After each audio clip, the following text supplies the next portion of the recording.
ខ្នោជាភូមិកំណើតជាភូមិសាមញ្ញប៉ុន្តែស្រស់ស្អាតខ្ញុំជាក្មេងតបរៀនសាលាពេលទំនេរការសិក្សាជួយការងារឪពុកម្ដាយ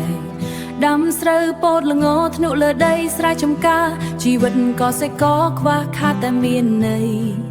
រស់ជួបឪពុកម្ដាយនិងប្រពន្ធកូន4នាក់ស្នេហាក្នុងគ្រួសារខ្ញុំមិនដែលខ្វះក្ដីកក់ក្ដៅស្នាមញញឹមជួបជុំក្នុងតូបាយទាំងគ្នារីករាយតួអាហារមិនសូវសម្បូរតែក្នុងចិត្តពេញដោយក្ដីសុខក្នុងក្រុមគ្រួសារអូ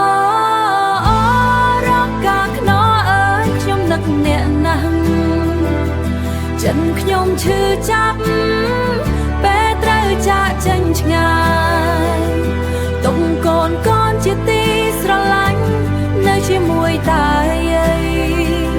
ខ្ញុំទៅរកលុយទាំងមានទឹកភ្នែកផលដំណាំខ្ញុំអើយឈ្មួញគៀបទិញថោកមិនលេះខ្ញុំត្រូវខាតទាំងលុយដើមខាតកម្លាំងខាតពេលវេលា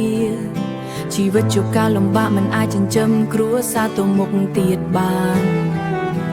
ខ្ញុំនិងប្រពន្ធបង្ខំចិត្តចាកចេញទៅឆ្លងដែនមកថៃដើមថៃដើម្បីការងារកសាងជីវិតថ្មីបេះដូងនៅស្រុកតែខ្លួននៅសានៅជីវិតថ្មី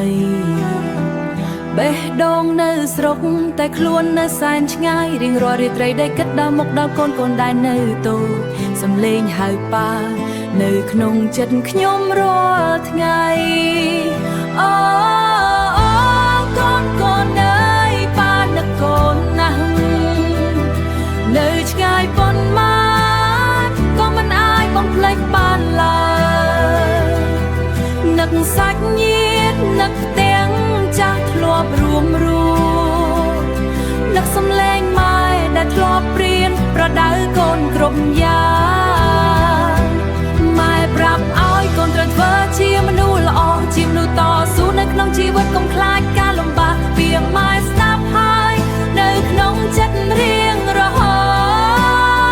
តជំរុញឲ្យខ្ញុំចេះស្វែងរកពន្លឺនៃអនាគតថ្ងៃណាមួយបើខ្ញុំមានអនាគតល្អ